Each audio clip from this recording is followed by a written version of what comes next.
98.1 brings you the Marketplace.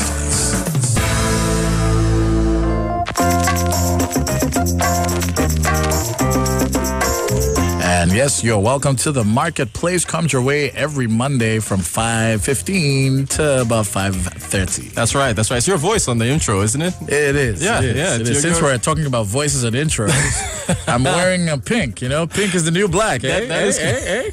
I got you, man. Rhodas. Good one. Thank you. Thank you very much. I just caught that right now. And so who do we have in the studio with us today? Yes. Lagos, welcome. We have Tomie Balogun. I've been calling you Tomie, unfortunately, but yes, I got it right. Tomie. See, I just did it. Tomie Balogun. Tomie, welcome to the studio. Thank you, Otis. Good to have you on the show. Yes, excellent. So Tomie is going to be talking to us, Lagos, about investment clubs. We need to come together. We need to draw from each other's expertise. We need to understand the dynamics of the markets. Tomie, what is an investment club? Let's start with that. Okay, so an investment club is when two or more people decide to pool resources together to take advantage of the power of many. So basically, on an individual basis, you probably have limited funds and probably can do a lot with your limited funds. So when you come together with friends, you pool resources together and can take advantage of significant investment opportunities. So it's a step further than the typical Ajor or Susu that most young working professionals do. We're going to get to that. I'm so glad you mentioned the Ajor and Susu thing. I have some feelings about that as an investment club.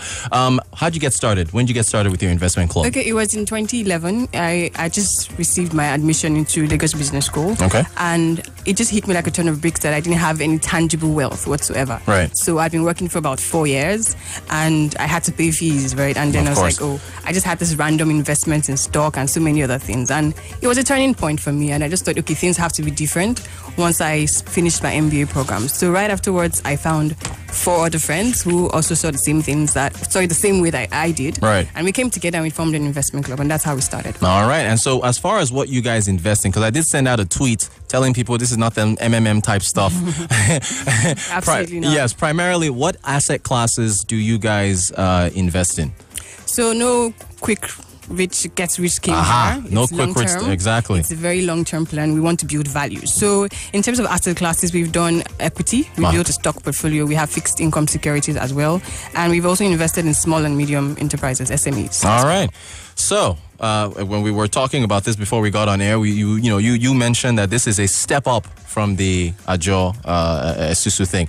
Now, Tomie, I'll let you take this because I have some thoughts. Now, the way the whole Ajo Susu thing works, my thing is there's no interest earned, right? No, there isn't. There is no interest earned, but a lot of Nigerians are involved in the Ajo Susu thing. So there was a great analogy that you used, an example when we're talking as far as what you can lose while being invested in it. Can you share with everyone? Yeah, absolutely. So like you said, the Ajo is just a saving thing. It's just a saving scheme. That's what I try to call it, or I like to call it. So it's just something that helps you save over time. So it's a cycle where a group of people come together and pay each other in cycles. Right. So, but what a lot of people don't know is you're actually losing value. And I gave this analogy and I'll just say that again. So let's say, for instance, you're doing a 10-month cycle with a group of friends, 10 friends, and you're all doing 100,000 on a monthly basis. Right. And you start off giving each other 1 million on a monthly basis. Right. So in January, if it was 400 naira to $1, 1 million was worth $2,000. But by October, if it's now what's happening with the foreign currency and volatility in foreign currency policy by the central bank in Nigeria. Right. So if it's now 500 naira to $1, you're actually at $2,000. So you started out at $2,500, but by October you're at $2,000. So you've actually lost value over that time. Right. And also, if I guess it was in savings or something else, there would have been interest earned over that period of time. Absolutely. Over those 10 months. Minimum as a savings account, you'll have earned 4%. But fixed income security, you'll have earned an average of 14 to 18%. With where treasury bills are right now, right? Absolutely. I keep telling people on Business Express every morning that they should follow these, go into these things. Now, how much I just mentioned MMM, right? We know that a number of people have been ripped off. You didn't go into MMM, did you? No, you warned your friends, right? Well, I tried to. You did the best you could. Yeah. Right. Warned friends, family, and strangers across the street. Now, as far as the investment club is concerned, how much preparation, how much knowledge is required to get into this, dealing with the other group members? Well, if I wanted to start from where we started from, absolutely none. No knowledge is required. Okay. When we started up as well, we thought, okay, we understood how some of these things work, and we started out and we lost a lot of money. Right. But the good thing is that we backtracked a bit and decided to go study how to make better investment decisions. Now, one thing you should always try to get access to is expertise. Right. So we talk to financial advisors and ask them for their expertise or their opinion on certain asset classes, because these people are actually trained and have experience in those asset classes. So, yes, we're regular people. We just decided to come together and start investing and build wealth. But it was the case of us also making mistakes and learning from those mistakes. So we did set out to learn how to make better investment decisions. And over time, we're in the 4th year now, we've learned a lot about different asset classes. And your group is how big? There are 5 of us. 5 of you. And interestingly enough, you're the only girl. Yes, I'm the only You're the only girl in the group. But here's the thing. Just to reiterate what you've just said, it is important to, you started out with no knowledge of how it worked, but over time, you reached out to experts in order to understand how the financial market works and so on and so forth. Absolutely. So it's a good thing. But importantly, when I was talking to you about this, none of you in your investment group work in finance or financial markets. No, none of us. None. Everybody's in a different field. Yeah, pharmaceutical, infrastructure. We're all in different fields. It is very important that I got this out. So Lagos, if you're listening, you don't have to be some, finance guru or investment specialist. You can just regular people coming together, understanding how to make investment decisions. How to make investment decisions. I think it's a life skill. It's something we need to learn so that you make your money work for you. Right. So you don't have to keep trading time for money for the rest of your life. Now, as you just mentioned something very interesting: investment decisions. Now, we see the research reports that come out from all these companies when they're telling us to pick a particular stock or go with fixed income and so on and so forth. A lot of research goes into these things. But as far as the investment decision itself, you know how when you're dealing with a financial advisor, they give you the option of whether they'll take all the decisions for you or they'll have you get some input. Discretionary. Thank you. That's a technical term. Discretionary and non-discretionary investing. How would that work with your particular club? If you guys want to, buy a new stock or go into buy some bond or somewhere, who makes that decision? How does that work? I'm glad you brought that up, because when we started, it was a case of we had to come up with guidelines to say there are 5 of us, but if 3 people in the club agree to a certain investment decision, then they would form a quorum and we'll go forward with that decision. So this has really helped us. So even if 1 or 2 people disagree, as long as we have 3 people that agree, we go forward with that, because I feel that when 3 people agree on something, to a large extent, it's majority rules, democracy. Hopefully 3 people are not wrong. Right. So that's what we do in our club, because we know that on an individual basis, people always have different points of view and opinions. Right. But if at least 3 people can agree on something, we just go forward with that investment decision. Now, there's something else you mentioned when we're talking about this downstairs. Your MBA, at Lagos Business School, we were talking about, as far as financial skills are concerned, it being like a life curriculum. What was it? Life skill. Life skill, right. You talk about the importance of that. How this is across the board. Everyone should know about this stuff because we're affected by it. Yes, in every way. It's affects our lives in every way. So yes, it's a life skill, because you find out that as an individual, you have to make decisions for how you spend your money. Now, if you spend a lot of time spending on things that don't have value or don't help you earn interest, for instance, you're actually losing value. Right. When you get married, you also have to make investment decisions, because if you don't want to keep living from paycheck to paycheck, right? Paycheck to paycheck, absolutely. Right. And a lot of expenses come up, school fees, rent, so many things come up. So you always have to prepare for things like that. And then as you go further in life as well, you have to plan for things like your retirement. This is not something you should wait for once you get to a certain age. You should start as young as you can. If you're in your 20s, your 30s, take advantage of it. What I usually advise is you should save in 3 buckets. So we have a safety bucket, and we have a dream bucket, and a growth bucket. So the safety bucket is where typically experts advise that you put 1 to 2 year expenses, and you just save up for that. So if anything happens in life, like life happens, right? You have that saved up 1 to 2 year expenses in your safety bucket. And for that, you put that in fixed income securities, safe investment options, basically, and things that are liquid, that you can easily convert to liquid if you need to. So, and then for the growth bucket, you put riskier asset, invest in riskier assets. You can do the real estate, you can invest in SMEs, you can take risk with that because it's your growth bucket. You've got the safe side covered, right? And then the dream bucket is for, let's say you have a bucket list. You want to travel all over the world, you want to go on vacations. That's where you put the money for all of those kind of plans. So in that way, your life is just well put together. It's safety, growth, and the dream bucket. Nice. Very, very so lots of organization, lots of foresight, lots of preparation in order to get into this. Yep. Okay, we still have a little time.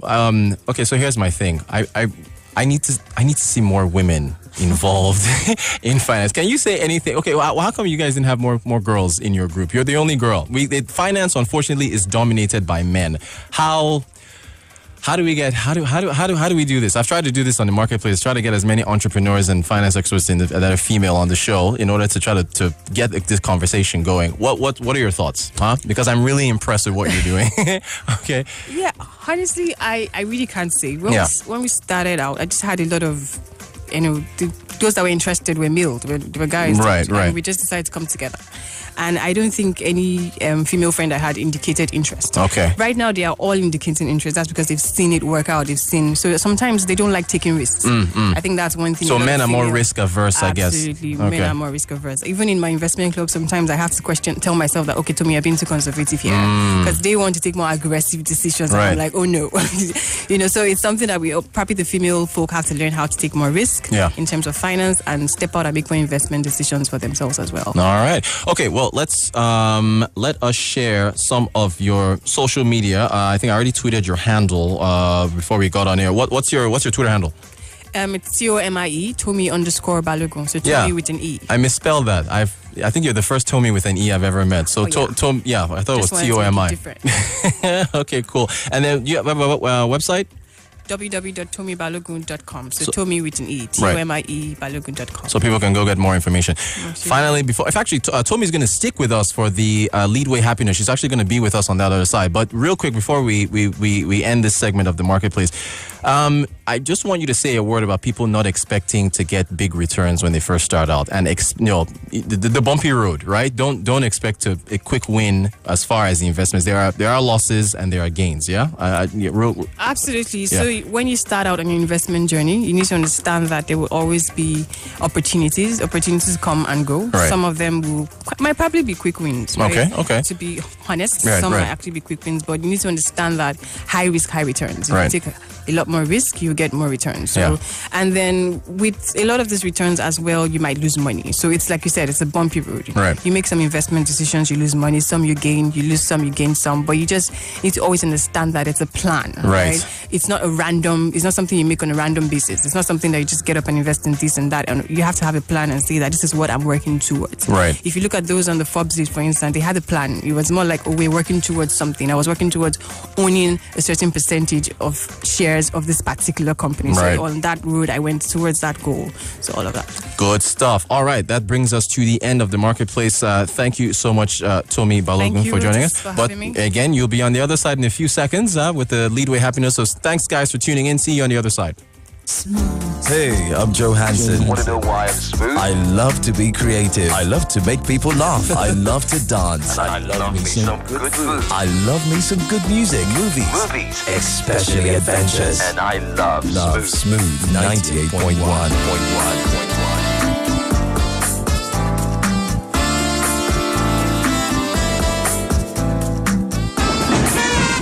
So Mama has really gone to her eternal home. So sad. Well, that's it all. We're missing her already. But, oh boy, you told me you didn't have money. Yet, see how much you spent on Mama's funeral. Spent? I don't have money, but I made adequate preparations by getting a Leadway Family Benefit Plan Plus cover some time ago. After all, we'll all go someday. So it's the Leadway Family Benefit Plan Plus that financed this befitting, stress-free funeral. Yes, so you can say that again. Leadway Family Benefit Plan Plus bailed me out.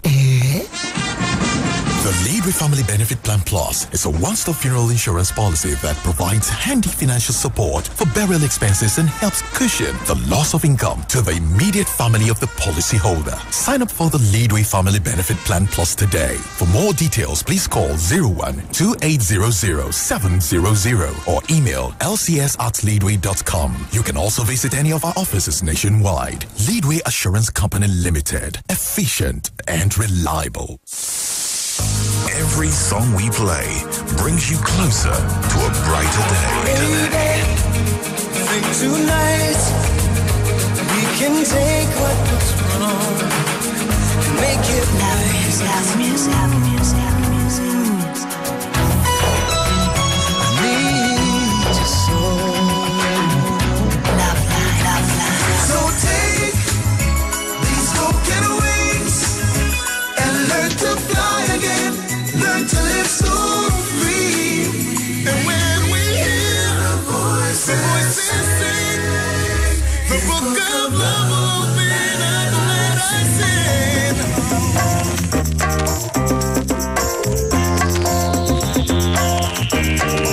All right, welcome, dear folks, to Leadway Happy Notes, the show where we get to interact and better ourselves by securing the future. Now, we also help you understand everything there is to know about the world of insurance. As usual, we have Rhodas with us in the studio. Yes, we do. Thank you so much. And guys, how are you doing? Thank you for joining us on the Leadway Happy Notes. So I was reading the papers recently, and I saw that the Oni of Ife, I have to get this name right, the Oba Adeyeye Enitan Ogunwusi. Did I get that? Huh? Did I throw that in there? 80%. 80%, yeah, I'll take 80%. He called on Nigerians to embrace subsistence farming, right? Subsistence agriculture, saying that it's the only saving grace of the nation. Now, I'm going to ask you guys out there if you agree with that, if agriculture is the only saving grace of our nation. But the Oba, who was speaking as a keynote speaker at the second Mike Omotosho annual lecture with the theme, quote, increase agricultural productivity for sustainable economic growth, said that agriculture plays a pivotal role in nation building. And unless it is embraced by everyone, the recession will persist. These are his words.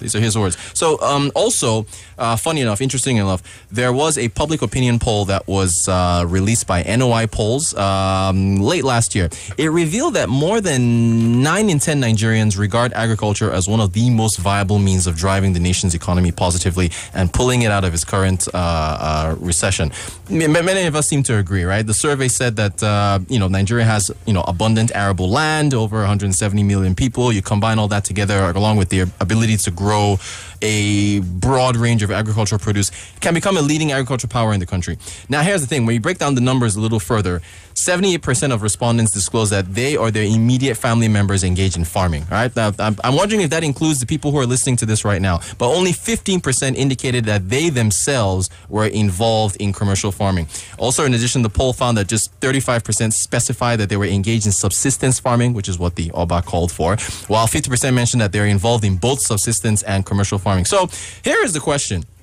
Why do we feel that we're yet to grab a hold of subsistence agriculture in Nigeria as far as implementation, the challenges that are there? So I want to listen, and also, hey, call in. Do you agree with the OBA that agriculture is the only saving grace of our nation? I'm curious to know what you guys out there think. So 014489-981. Do call in 014489-981. Why haven't we implemented subsistence agriculture on a wider scale? And is it the only saving grace for our nation? Also, the phone line's already blinking. WhatsApp real quick, 0809-444-0981. WhatsApp messages 0809-444-0981. First call.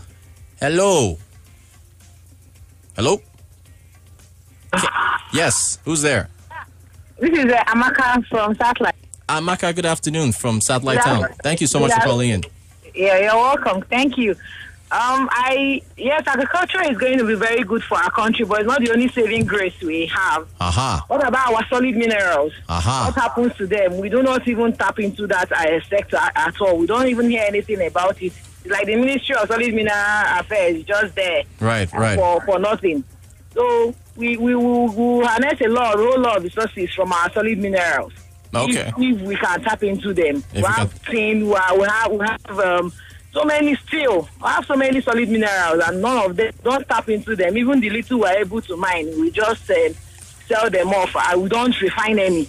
We sell them off at peanuts to all these foreign countries, and they go over there, refine them, and bring them back to us at very expensive rate. Right. If we can tap into that sector, I think our economy will become much better. Okay. In agriculture. Thank you very much. Thank you, Amaka from Satellite Town. All right, so Amaka doesn't feel that it is the only saving grace of the nation as the Oba seems to think. Who else we have? We have another call here.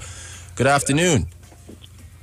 Hello, Rosa. Yes, good afternoon. Who do we have on the line? Yeah, that's not. Yeah, I mean, there is nothing that will be the only one. There are always options in life. Okay. I think agriculture is very important. Very, very important. One, it provides you leverage to be able to feed yourself. Right. It also provides opportunity for you to be able to get raw materials to process and be able to create values for you to export. So it's an important aspect. But there are other areas. I mean, entrepreneurship in terms of being able to create wealth from all sorts of ideas, right? Particularly for the young people. I mean, tech is a very important area that actually blossoming worldwide. So I think it's an area that we need to also look at. Okay. It's also very important to look at areas that has to do with processing and adding values. Whether it has to do with agriculture, it has to do with mineral, it has to do with leveraging even small, technological, devices and so on. Equally important, actually, is also to look at what we can do in terms of even our maritimes, in terms of aquaculture and so on. So there are many other areas that we need to keep looking at, but more importantly, we need to look inward. So with 180 million people to feed, there is a whole lot that we can do in terms of clothing, in terms of housing and all sorts. So I think it's important to look, beyond the oil now. Also not go make the mistake and, from moving from oil and in that agriculture is everything. No, we shouldn't focus on one sector, not anymore, if we actually want to progress. All right. Thank you very much. Good job. Thank you so much for listening and tuning in and calling. All right, we have another call here. Good afternoon. Hello. Yes, hello. Good evening. Good evening. Hello? Yes, who's speaking? I can hear you. Hello. It looks like we have a bad connection. Call back. Yeah, can you hear me now? No. Okay. All right. Tomie, hop in here. Well, a lot of people were focusing more on the Oba saying that agriculture is the only saving grace. But as far as not being able to harness the full potential that we have there, what are your thoughts? Absolutely. Well, I think that being agro-focused is just a stage of development. If you look at economies of the world, they go through different stages of development. You start from being agro-focused to moving to the industrial stage. Now, the industrial stage is where it gets interesting, where you begin to process and you begin to actually add value. One thing that is missing in the Nigerian economy is value add. We do not add any value. Instead, we export a lot of our commodities out, the ones that are exported, and then we go and buy it back, right? So we have to go through the stage from agro-focused to, I think what we should be focused on is moving into the industrial stage, growth stage of our economy. So in every way, agriculture, mineral resources, all of the other sector, technology, how can we add more value? Because that's actually where the growth is. And the final stage is the services stage. Now, a lot of developed countries are already at the service stage where they offer services and they're not so industrial focused. Instead, they go to countries like China and get a lot of these things manufactured. So I think we need to work on adding values or everything we produce. Now, yes, we can say that even with the agro-focused area, we have a lot to work on in terms of the value chain. Something you mentioned, the fact that on the value chain there's so many gaps from the farm, from the farmers. Where the farmer produces the crops to getting it down to the marketplace where people can purchase it. There's there are huge opportunities along that value chain. We have gaps in that. Okay, let me as well. quickly read a message here. I guess one major area that's completely ignored is human resources. I think that could tie to services, right? That you're just talking about, right? We cannot get optimum capacity if we ignore this. Do send in your names when you're sending in your message on WhatsApp. Thank you so much for that message on WhatsApp. Again, the phone number's 0144899981 and on WhatsApp 0809444091. Yes, he apologized. Chinedu from Lekki. Thank you so much, Chinedu, for sending in that message. Do we have enough time for this? Tomie, you were giving me an example downstairs when we were talking about the palm oil company. One of the opportunities we've taken up as an investment club is an oil palm processing company. Now, one of the challenges they've had is not enough supply. So they go to the farmers, and the farmers are not producing enough. So they've had to backward integrate to buy up hectares of land and start planting oil palms. Right. And now one of the challenges we've also seen that the farmers that plant a lot of these seeds, they're not planting seeds that yield more per hectare. So there's a place for innovation as well. Our agriculture institutions also have to innovate, because a lot of times you have to travel out to like Malaysia, for instance, and buy seeds that could grow a lot more and give a lot more yield per hectare. So that's some of the challenges a lot of the processing companies face as well. Right. So they see that a lot of these farmers are not probably exposed or not well trained to take advantage of opportunities and innovations with planting the seeds in the farm. So it's a broad problem. It's something we have to look at every stage. All right. Does anyone in the studio have a farm? Shola, you got a farm? Been thinking of. You've been thinking about it? Okay, so that's a no. That's a no. Adirake, do you have a farm? I want to have one. You want to have one? Okay, that's a no as well. Tomie, do you have a farm? No. Thank you. Tomie gave me a straight answer. Do you have a farm? No, I don't have a farm. You plan to have one. In the near future, we got to follow I think our kids should grow what they eat. Yeah. Very That's definitely got to get there. Huh? Tomatoes. All that good stuff. All right, so let's talk about what Leadway has as far as insurance for the agricultural sector. Leadway's got a lot of stuff, people. A whole lot of stuff here. They've got the Leadway Poultry Insurance Policy.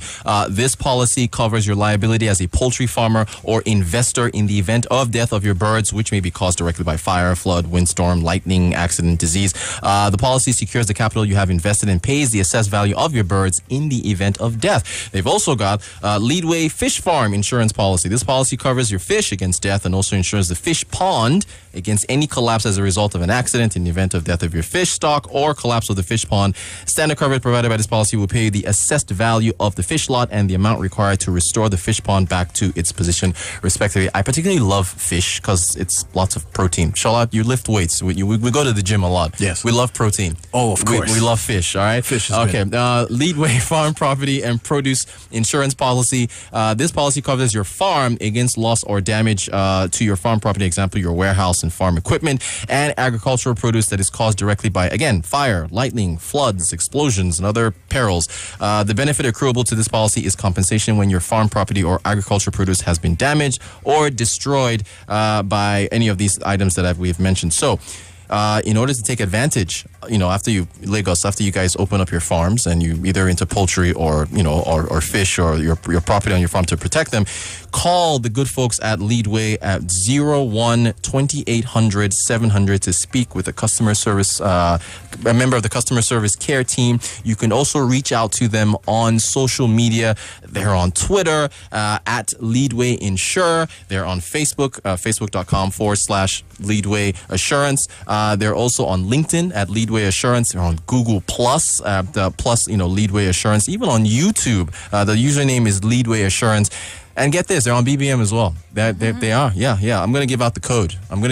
For you BBM users out there. All right. It's C00478F31. That's C00478F31. So holla at the good folks at Leadway in order to take advantage of these policies for agriculture. So hopefully, what do we know? It's 2017. We're going to meet, all four of us are going to meet here again in 2018, and we're going to see if the farms have taken place. Hopefully all protected by Leadway policies as well. And if your daughter is growing what she My eats. daughter, yes, exactly. Yeah. Good stuff there. Good throwing. Tomie, thank you so much for joining us. Thank you for having me. All right. That's the Leadway Happy Notes. Thank you guys so much for tuning in. That's our show. See you guys next week.